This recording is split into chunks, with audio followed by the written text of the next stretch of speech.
వంగవీటి మోహన్ రంగ ఒక వ్యవస్థగా మారి అణగారిన వర్గాలకు అండగా నిలిచారని వంగవీటి రాధాకృష్ణ అన్నారు. వ్యవస్థలో చైతన్యం తెచ్చి తిరుగుబాటుకు బీజం వేశారని చెప్పారు. బందర్ రోడ్లోని హృదయ భవన్ దగ్గర మోహన్ రంగ వర్ధంతి వేడుకలు ఘనంగా నిర్వహించారు. ఆయన విగ్రహానికి పూలమాలలు వేసి నివాళులు అర్పించారు. రంగ ఆశయాలను ముందుకు తీసుకుని వెళ్లడమే మనందరి కర్తవ్యమని తెలిపారు.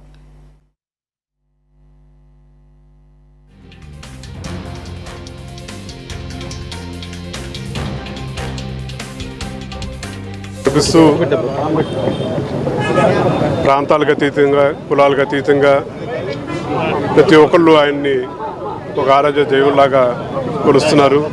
తప్పకుండా రాను రోజుల్లో కూడా ఇవాళ ఏ ఐకమత్యంతో ఉన్నారో భవిష్యత్తులో కూడా అదే ఐకమత్యంతో ఆయన ఆశయ సాధన కోసం అందరూ కృషి చేయాలని చెప్పి కోరుకుంటూ రాధారంగ మిత్రమండలి అలాగే రంగా యువసేన ఇతరితర సంస్థలతోటి ప్రతి ఒక్కళ్ళు వాళ్ళ కార్యక్రమం చేస్తూ ఉన్నారు. వాళ్ళందరికీ హృదయపూర్వక ధన్యవాదాలు తెలియజేస్తూ ఉన్నాను.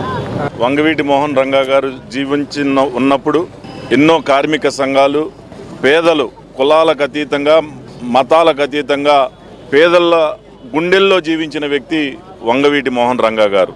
ఈరోజు ఆయన మన మధ్యలో లేకపోయినా కానీ ఆ సమయంలో ఏ విధంగా అయితే పేదల గుండెల్లో ఉన్నారో ఈ రోజుకి కూడా ఆయన ఈ భూమి మీద నుంచి వెళ్ళిపోయిన సమయంలో పుట్టని వాళ్ళు కూడా ఈరోజు మరి ఆయన్ని ఒక దైవంగా పూజిస్తూ ఉన్నారు అని అంటే ఆయన ఉన్నప్పుడు ఏ విధంగా ప్రజలకు అండగా నిలబడ్డారు, కులాలకు అతీతంగా మతాలకు అతీతంగా ప్రజల్లో గుండెల్లో ఉన్నారో ఈరోజు ప్రజల్లో ఈ రోజుకి కూడా అనేక చోట్ల ఆయన విగ్రహాలు ఆవిష్కరిస్తూ ఉన్నారు అని అంటే ఏ విధంగా ఆయన యొక్క మరి స్మృతులు ప్రజల మధ్య ఉన్నాయో.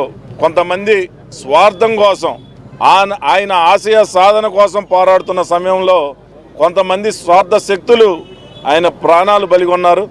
ఈరోజు ఆయన మన మధ్య లేకపోయినా ప్రజల గుండెల్లో పేద ప్రజల గుండెల్లో సజీవంగా నిలిచి ఉన్నారనటానికి ఇదే ఉదాహరణ.